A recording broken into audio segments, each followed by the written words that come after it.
తెలంగాణలో రామ్ రహీం రాజకీయం మళ్లీ ఊపందుకుంది. మళ్లీ దేవుడి చుట్టూ రాజకీయం రగులుతోంది. ఒకవైపు పీసీసీ చీఫ్ మహేష్ కుమార్ గౌడ్ విమర్శలు, ఆయనకు కేంద్ర మంత్రి బండి సంజయ్ కౌంటర్ తో రాజకీయ వాతావరణం ఒక్కసారిగా వేడెక్కింది. రాముడి చుట్టూ తీవ్రమైన మాటల యుద్ధం జరుగుతోంది. ఓట్ల బిచ్చగాళ్లు మీరంటూ కాంగ్రెస్ బీజేపీ ఒకరి మీద ఒకరు విమర్శలు చేసుకుంటున్నాయి. రాముడి పేరుతో ఓట్లడిగేది బీజేపీ అంటున్నారు పీసీసీ చీఫ్. టోపీలు పెట్టుకుని డ్రామాలాడేది మీరే అంటున్నారు బండి సంజయ్.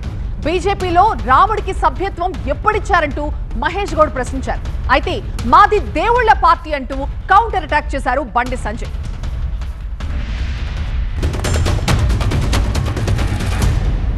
శ్రీరామచంద్రుడు ఆంజనేయుడు అడ్డాలి వాళ్ళకు లేదు, బయటకు రారు. శ్రీరామచంద్రుడు 3000-4000 కిందటి భగవంతుడు. బీజేపీ పార్టీ 1980లో పుట్టింది, అంతేనా? మరి శ్రీరామచంద్రుడికి ఎప్పుడు వీళ్ళు సభ్యత్వం ఇచ్చారు బీజేపీలో? అసలు బీజేపీ పార్టీతో శ్రీరామచంద్రుడికి ఏం సంబంధము? మీరెట్లా వాడుకుంటారు బీజేపీ? మీ జాగిరా రామచంద్రుడు హనుమంతుడు.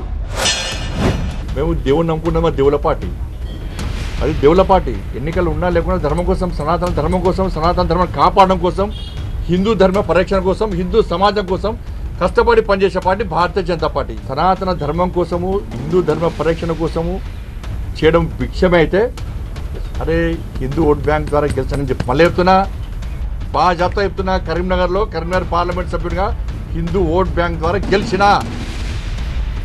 ఎస్ పక్కా గెలిచిన, గల్లా ఎగరేసుకొని చెప్తా. నేను ఇప్పుడు కాదు, ఎప్పుడైనా చెప్తా, ఎక్కడైనా చెప్తా. నేను ఈ హిందూ ఓట్ బ్యాంక్ తెలంగాణ రాష్ట్రంలో తయారు చేస్తాం, పక్కా 100% తయారు చేస్తాం. హిందూ సమాజాన్ని సంఘటితం చేస్తాం. మేము ఎవరిచ్చారు ఈ దేవుళ్ళ పేరు ఆడుకునే హక్కు మీకు? ఎలా ఈ దేవుళ్ళ పేరు వాడి మీరు ఓట్లు అడుగుతారు? దేవుళ్ళ పేరులో ఓట్లు అడిగే హక్కు మీకు శివుడు ఇచ్చాడా, శ్రీరామచంద్రుడు ఇచ్చాడా, హనుమంతుడు ఇచ్చాడా?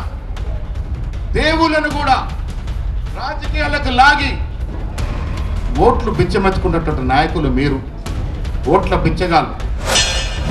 మీ బతికేంది బిచ్చ బతుకు మీది. ఎన్నికలు వస్తున్నాయంటే సరే, ముస్లింలు వాళ్ళ ఆచార వ్యవహారాల ప్రకారం వాళ్ళు టోపీ పెట్టుకొని వాళ్ళ దేవుడిని వాళ్ళు ఆరాధిస్తారు. మీరేం చేస్తారు? బిచ్చ పొళ్ళకి పోయి టోపీలు పెట్టుకొని నమాజ్ చేస్తారు మీరు ఓట్ల కోసం. ఓట్లు వచ్చినాయంటే ఇఫ్తార్ విందులు చేసేది మీరు, నటించడు జీవించేది మీరు, టోపీలు పెట్టుకొని నమాజ్ చేసేది మీరు. బిచ్చ పొళ్ళు మీరా? మేమా?